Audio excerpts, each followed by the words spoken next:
Welcome to knowledge hub. आज जो हमारा टॉपिक है वो है प्राइमरी पोल्यूटेंट और सेकेंडरी पोल्यूटेंट। आज हम इस लेक्चर में जानेंगे कि प्राइमरी पोल्यूटेंट होता क्या है और सेकेंडरी पोल्यूटेंट होता क्या है। ये इम्पोर्टेंट लेक्चर है क्योंकि प्राइमरी और सेकेंडरी पोल्यूटेंट में क्वेश्चन पूछा जाता है। तो हम शुरुआत करते हैं लेक्चर की। हम देखेंगे पहले प्राइमरी पोल्यूटेंट होता क्या है। पहले हम प्राइमरी पोल्यूटेंट देखेंगे होता क्या है। A primary pollutant is an air pollutant emitted from a source directly into the atmosphere. Primary pollutant जो है ये एयर पोल्यूटेंट है। अगर आपसे पूछा जाएगा क्वेश्चन जो प्राइमरी पोल्यूटेंट है क्या ये एयर पोल्यूटेंट है, नॉइज़ पोल्यूटेंट है, वाटर पोल्यूटेंट है या रेडियो एक्टिव पोल्यूटेंट है, तो आपको टिक करना है एयर पोल्यूटेंट पे। ये इस लाइन में इम्पॉर्टेंट पॉइंट है। Air pollutant emitted from a source directly into the environment. जो प्राइमरी पोल्यूटेंट होता है ये डायरेक्टली, जब ही ये प्राइमरी पोल्यूटेंट किसी सोर्स से निकलता है तो ये डायरेक्टली एटमॉस्फेयर में आ जाता है। जैसे कि मैं एक एग्जांपल दूँ आपको। अगर गाड़ियों से जो व्हीकल्स है, गाड़ियां हैं, उनसे कार्बन मोनोऑक्साइड निकलता है, CO कार्बन मोनोऑक्साइड। जब ये निकला कार्बन मोनोऑक्साइड तो ये एटमॉस्फेयर में भी कार्बन मोनोऑक्साइड ही प्रेजेंट रहा।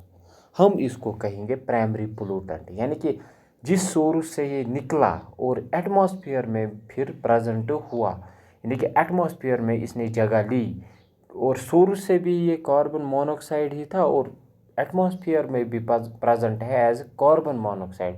इसी को हम कहेंगे प्राइमरी पोल्यूटेंट। एग्जांपल हम देंगे, अगर किसी चीज़ ने ए को छोड़ा तो ये एटमॉस्फेयर में भी एज ए ही प्रेजेंट रहेगा। यानी कि जिस सोर्स ने जिस फॉर्म में इसको छोड़ा एटमॉस्फेयर में भी इसी फॉर्म में ये प्रेजेंट होता है। आपको समझ आया होगा कि primary pollutant is an air pollutant emitted from a source directly into the atmosphere. तो जिस सोर्स से ये प्राइमरी पोल्यूटेंट निकलता है ये फिर एटमॉस्फेयर में इसको छोड़ देता है। The source can be either a natural process such and sandstorms and volcanic eruptions.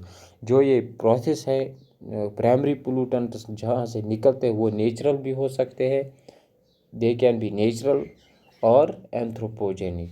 Natural से कहाँ से निकलते हैं प्राइमरी पोल्यूटेंट? सैंड स्टॉर्म से, वॉल्केनिक इरप्शन से।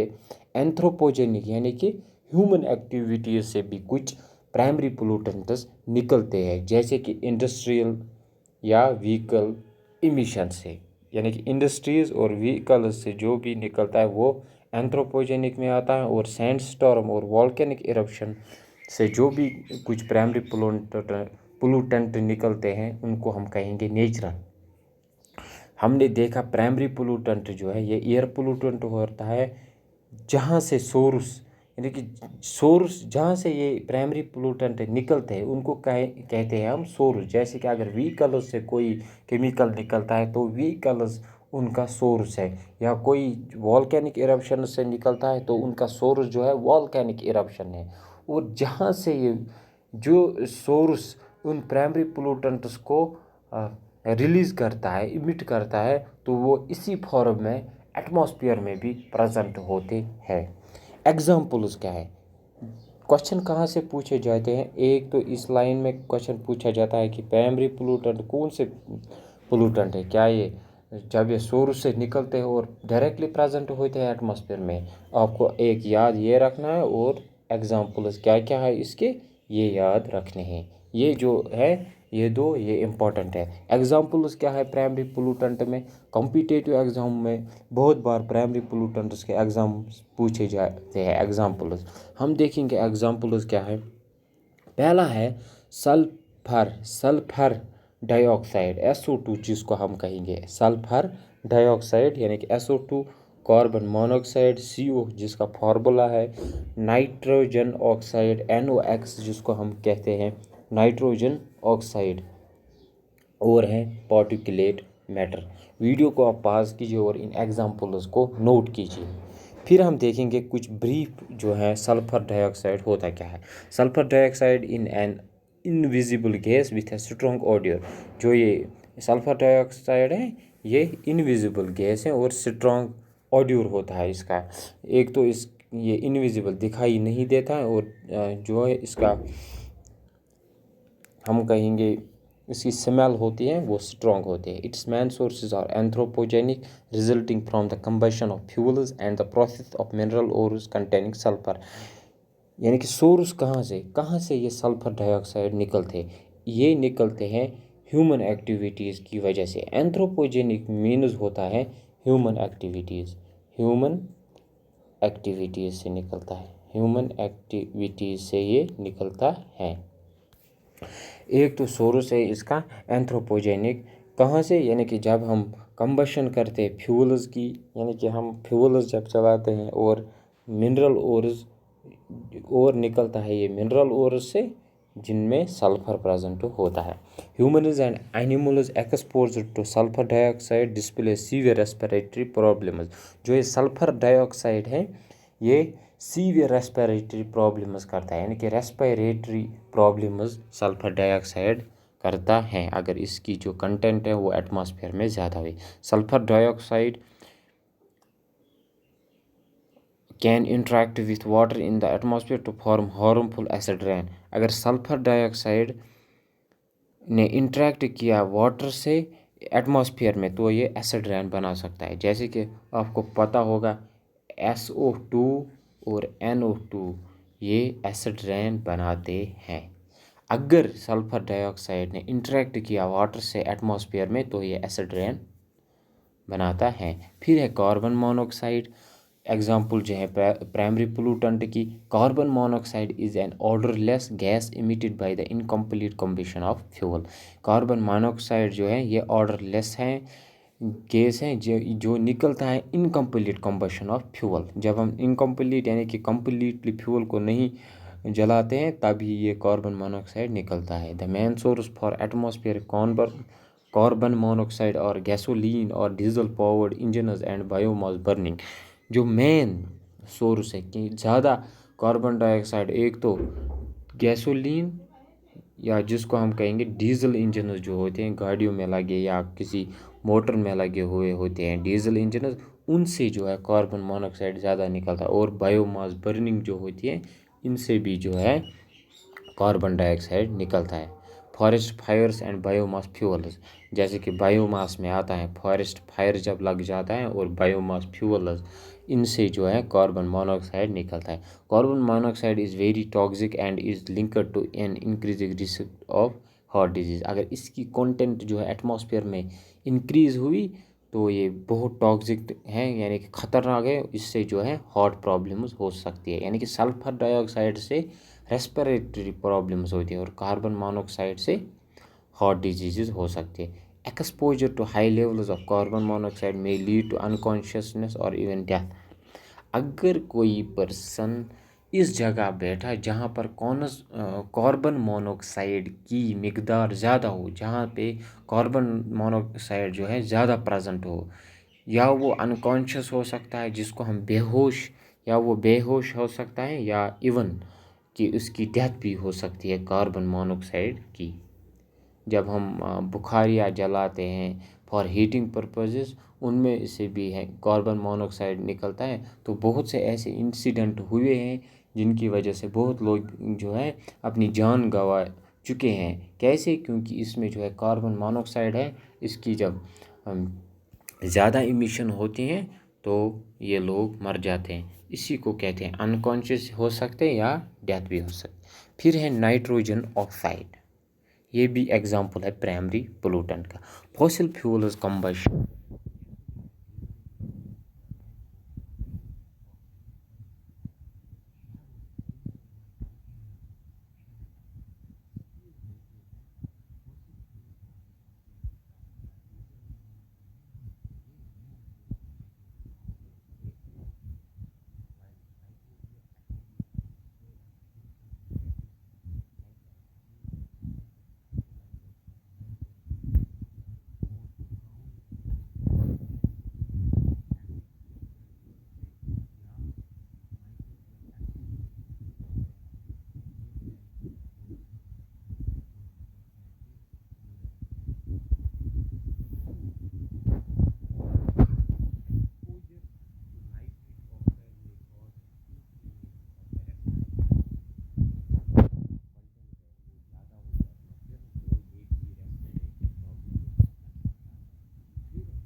बोलते हैं सॉलिड पार्टिकल जो प्रेजेंट होते हैं एटमॉस्फेयर में, जैसे कि डस्ट प्रेजेंट होता है एटमॉस्फेयर में।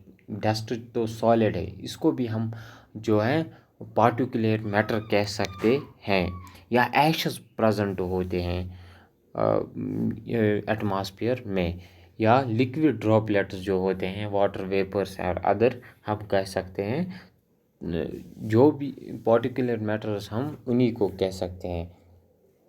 पार्टिकुलेट मैटर्स में आता है स्मोक एक है, फ्यूम्स, डस्ट, ऐश, उनको हम पार्टिकुलेट मैटर कहते हैं। Primary particles may be natural originating from soil, dust and sea spray. जो प्राइमरी पार्टिकल्स होते हैं, जो ये प्राइमरी पार्टिकुलेट मैटर होता है, ये नेचुरल भी हो सकते हैं या ओरिजिनेटिंग, या उनका ओरिजिन जो है सॉइल से हुआ होता है। यानी कि सॉइल डस्ट, जब डस्ट आती है तो फिर जब जो डस्ट उठती हैं तो वो एटमॉस्फेयर में बैठ जाती हैं। दे कैन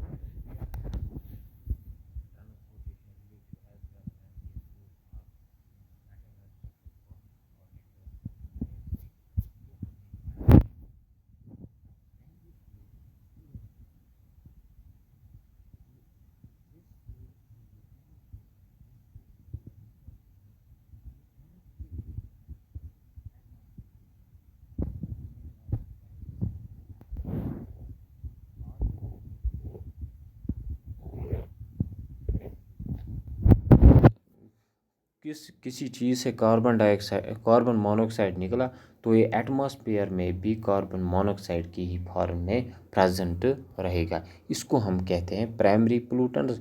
फिर एग्जांपल्स हमें याद रखने हैं। फिर है सेकेंडरी पोल्यूटेंट होता क्या है, हम जानेंगे secondary pollutant. A secondary pollutant is an air pollutant. ये भी एयर पोल्यूटेंट हैं, यानी कि दोनों सेकेंडरी और प्राइमरी पोल्यूटेंट जो हैं ये एयर पोल्यूटेंट हैं, formed in the atmosphere as a result of the chemical और the physical interaction between the primary pollutants themselves और between the primary pollutants and other atmospheric component. Secondary pollutants air pollutants होते हैं जो बन जाते हैं atmosphere में जब भी प्राइमरी पोल्यूटेंट आपस में मिल जाते हैं। जब दो प्राइमरी पोल्यूटेंट आपस में मिल जाते हैं तो वो बनाते हैं सेकेंडरी पोल्यूटेंट। आपको बात समझ में आई? जैसे कि हमने बोला प्राइमरी पोल्यूटेंट में जिस सोर्स से कोई भी केमिकल निकलता है वो इसी फॉर्म में प्रेजेंट रहता है एटमॉस्फेयर में, इसको हम कहते हैं प्राइमरी पोल्यूटेंट। और सेकेंडरी पोल्यूटेंट होता है जब दो प्राइमरी पोल्यूटेंट आपस में कंबाइन होते हैं या मिल जाते हैं तो वो बनाते हैं सेकेंडरी पोल्यूटेंट। आपसे अगर पूछा जाएगा कि सेकेंडरी पोल्यूटेंट क्या होते हैं, आपको जवाब यही देना है, जब दो प्राइमरी पोल्यूटेंट आपस में मिल जाते हैं वो दूसरा केमिकल, एक नया ही केमिकल बनाते हैं, इसी को हम कहते हैं सेकेंडरी पोल्यूटेंट। एग्जाम्पल्स क्या है? Major examples of secondary pollutant are photochemical oxidants and secondary particulate matter. ये इसके एग्जाम्पल्स हैं, आप इनको नोट कीजिए। प्राइमरी पोल्यूटेंट ऐसे पोल्यूटेंट्स होते हैं जो डायरेक्टली प्रेजेंट होते हैं एटमॉस्फेयर में। मतलब क्या है डायरेक्टली प्रेजेंट होते हैं एटमॉस्फेयर में? अगर वो नेचुरली प्रेजेंट हो, यानी कि नेचुरली किसी चीज़ से निकले हैं तो वो प्रेजेंट होते हैं एटमॉस्फेयर में। और सेकेंडरी पोल्यूटेंट हम इन पोल्यूटेंट्स को बोलते हैं जो जब भी दो प्राइमरी पोल्यूटेंट आपस में मिल जाते हैं तो वो बनाते हैं सेकेंडरी पोल्यूटेंट। होप आपको यहाँ तक समझ आया होगा। फिर है फोटोकेमिकल ऑक्सीडेंट्स होते क्या है? Results from the photochemical reaction involving sunlight with nitrogen oxide, sulphur dioxide और वोलाटाइल ऑर्गेनिक कंपाउंड्स। हम यहाँ पर देखेंगे फोटोकेमिकल रिएक्शन इन्वॉल्विंग, इसमें क्या होता है? इसमें एक तो होता है सनलाइट, सनलाइट जब नाइट्रोजन ऑक्साइड को इन्वॉल्व करता है, जो नाइट्रोजन ऑक्साइड जो है ये प्रेजेंट होता है एटमॉस्फेयर, ये प्राइमरी पोल्यूटेंट है नाइट्रोजन ऑक्साइड, ये प्रेजेंट होता है एटमॉस्फेयर में डायरेक्टली। जब सनलाइट एक्ट करता है नाइट्रोजन ऑक्साइड पे, सनलाइट जब एक्ट करता है नाइट्रोजन ऑक्साइड पे या सल्फर डाइऑक्साइड पे SO2, सल्फर और वोलेटाइल ऑर्गेनिक कंपाउंड्स,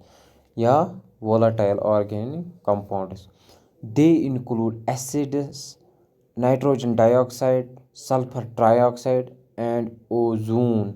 अगर हम देखेंगे जो NOx है यानी कि नाइट्रोजन ऑक्साइड जो है ये प्राइमरी पोल्यूटेंट है, और सल्फर डाइऑक्साइड जो है ये भी प्राइमरी पोल्यूटेंट है। जब ये दोनों आपस में मिल जाते हैं तो ये बनाते हैं एसिड रेन। तो एसिड रेन जो है ये सेकेंडरी पोल्यूटेंट है, हम कह सकते हैं इसको, क्योंकि ये बना है with the combination of two primary pollutants. Sunlight, nitrogen oxide, sulphur dioxide और वोलेटाइल ऑर्गेनिक कंपाउंड्स, दे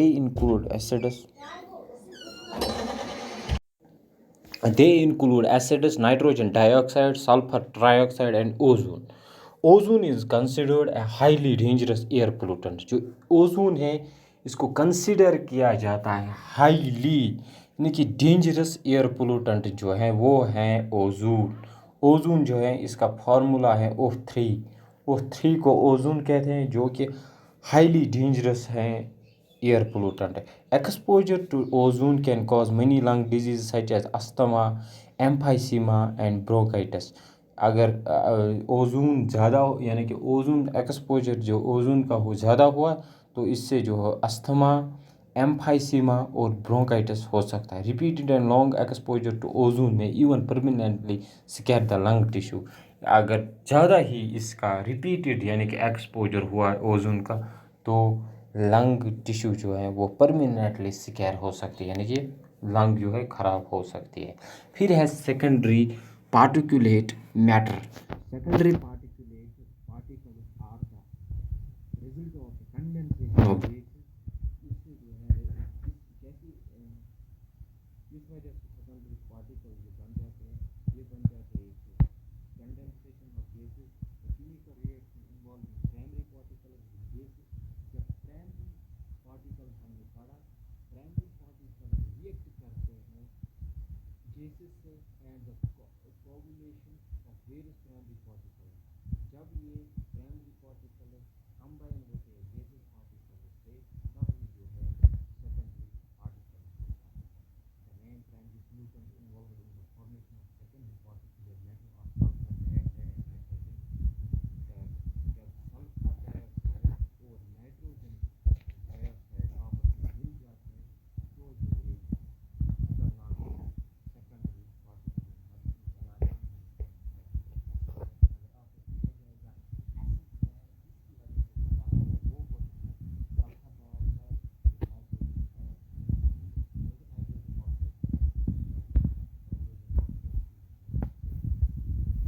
फिर है डिफरेंस क्या है प्राइमरी पोल्यूटेंट और सेकेंडरी पोल्यूटेंट। आपको याद ही रखना है डेफिनेशन प्राइमरी और सेकेंडरी पोल्यूटेंट के, और एग्जांपल जो है very very very important. A primary pollutant is an air pollutant emitted from a source directly into the atmosphere। जो हमने डेफिनेशन पढ़ी, एक डिफरेंस यही है प्राइमरी और सेकेंडरी। जो प्राइमरी पोल्यूटेंट्स होते हैं और सेकेंडरी पोल्यूटेंट ये दोनों एयर पोल्यूटेंट होते हैं, और प्राइमरी पोल्यूटेंट ऐसे पोल्यूटेंट होते जो डायरेक्टली प्रेजेंट होते हैं एटमॉस्फेयर में।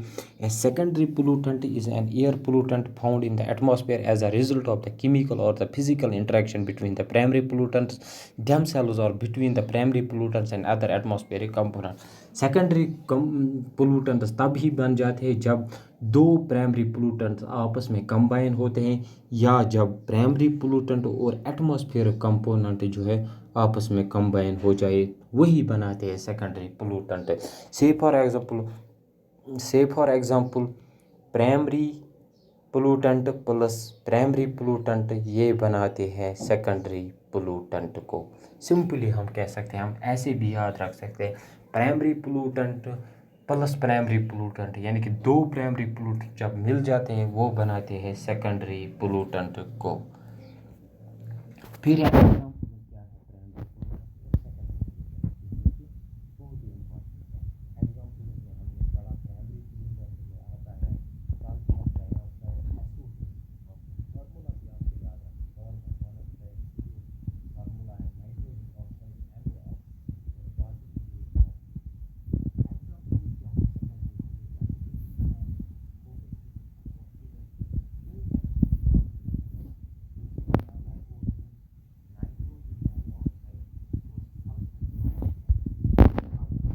कहाँ है, कहाँ आप एग्ज़ाम में फंस जाते हो। नाइट्रोजन डाइऑक्साइड, इसको कहते हैं NO2, नाइट्रोजन डाइऑक्साइड।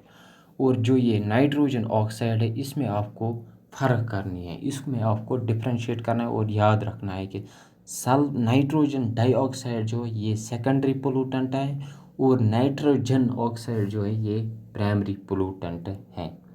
तो ये एग्जाम्पल्स हमें याद रखने। फिर है पोल्यूशन इफेक्ट क्या है। Primary pollutants are considered chemical reactants being involved in the chemical reaction that result in the formation of primary pollutants. यही कहना है कि जो प्राइमरी पोलूटेंट्स जब दो प्राइमरी पोलूटेंट आपस में मिल जाते हैं तो वो बनाते हैं सेकेंडरी पोलूटेंट को।